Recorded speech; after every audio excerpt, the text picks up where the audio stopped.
Okay guys, ayan, meron tayo namang i-share sa inyo.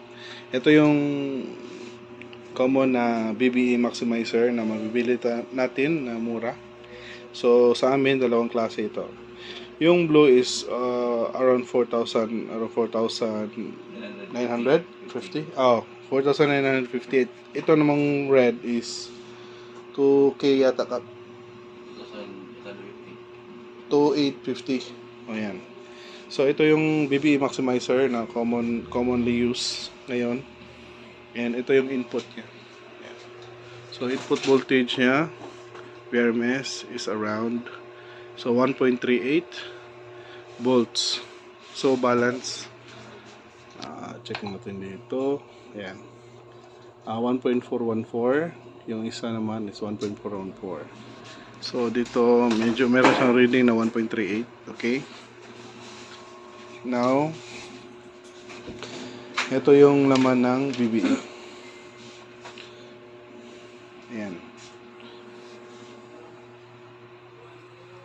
So, lagyan natin ng ion natin. Ayan. So, ito yung output niya without yung bypass.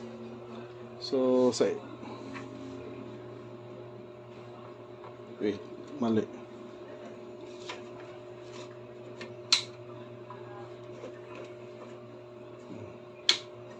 Kailangan mo ano mo natin to, disengage yung unbalanced signal. Ayan, connected na as balanced signal. Ito yung bypass. Ayan. So ayan, bypass signal. So kung ito yung input niya, ito, I don't know why, pero ito yung napansin ko, bumababa yung ano niya, yung output signal. Yung input niya yung purple, tsaka yung blue yung output. Ayan. Bumababa, diba? Napansin ko rin to sa last video ko sa Facebook yata yun. Yung low end ng maximizer is nagdo-drop. Pero pag tinasa naman natin yung frequency, yan. Kabila 400.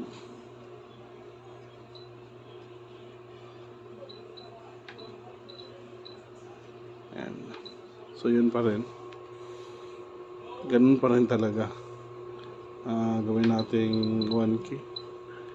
Ganun pa rin talaga. Yung bypass niya is bumababa.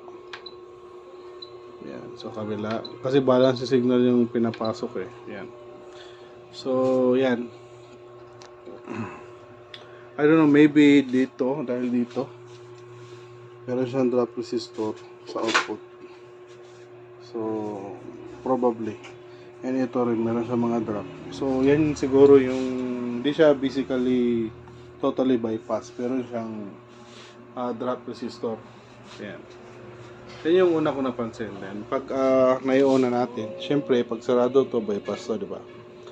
Pag on ko niyan, ayan, pag on, safe pa rin. So, wala pa rin. Ayan. So pag on, pag pinihit na natin to, diyan na siya magkaka-react. Ayan. Ayan. Ayan. Then unang-unang napansin ko is yung phase shift. Meron siyang phase shift. Pansinin nyo, umabante yung output. Meron siyang phase delay. Meron siyang phase shift. Yan. So yung frequency natin is 100 Hz. Meron siyang phase delay. So sa 100 Hz, ang alam ko dito is 50 Hz to eh. So let's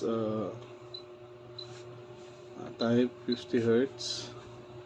Kabila 50 Hz. Ayan. Ayan yung 50 Hz. Yan yung gain niya. So ayan, pinipinihit na natin yan.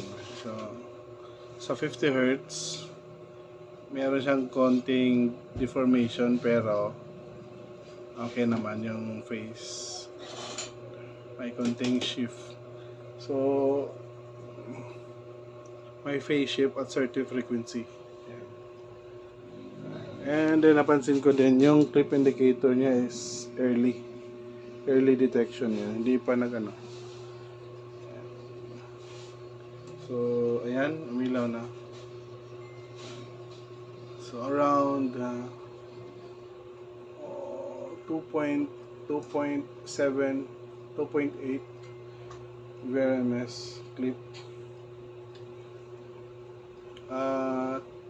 2.99 VRMS clip. And then sa high naman niya,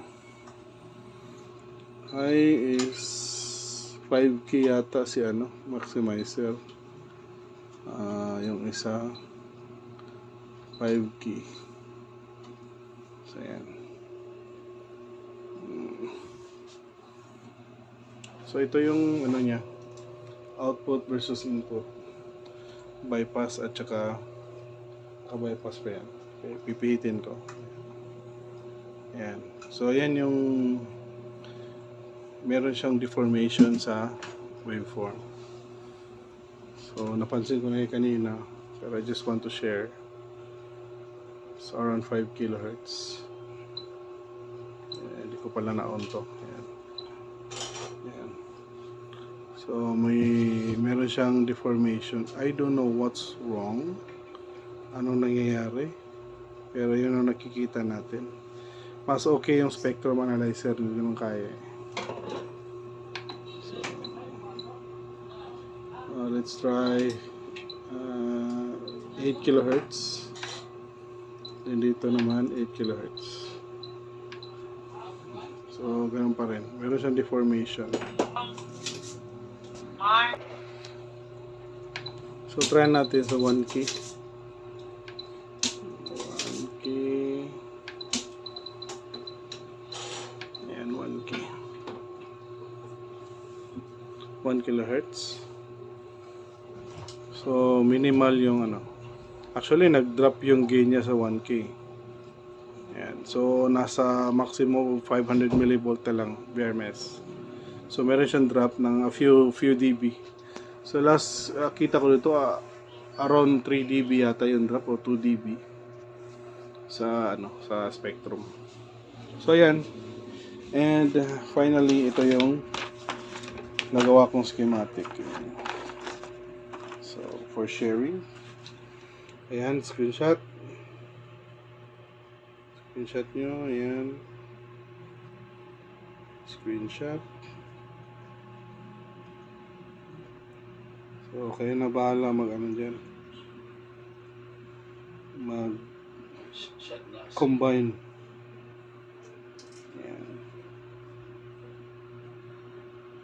So yung hole, ito yung hole nya. Okay, kayo na bahala mag ano. Once again, ito output, yung unbalanced to balance output, filter section dito, bypass switch, bypass switch,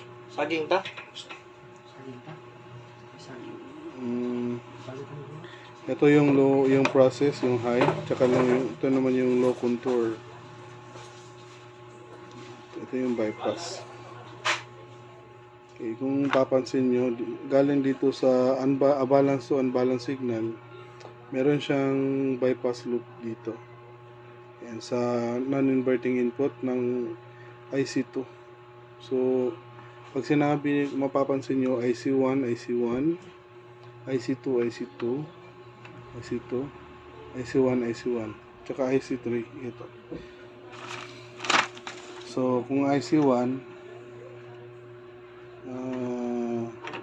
ito. Yan, sa pag-trace yung makikita nyo naman yan. Ito yung nitrace ko, ito. itong channel na ito. So, ito yung IC1, tsaka IC2, IC3. So, it will work if any op-amp na quad channel, tsaka dual channel. 324, 84, 74, any. It will work. Okay. So, yan. Okay. So, yun yung ano natin sa BBE Maximizer. Okay. Thank you for watching and babush.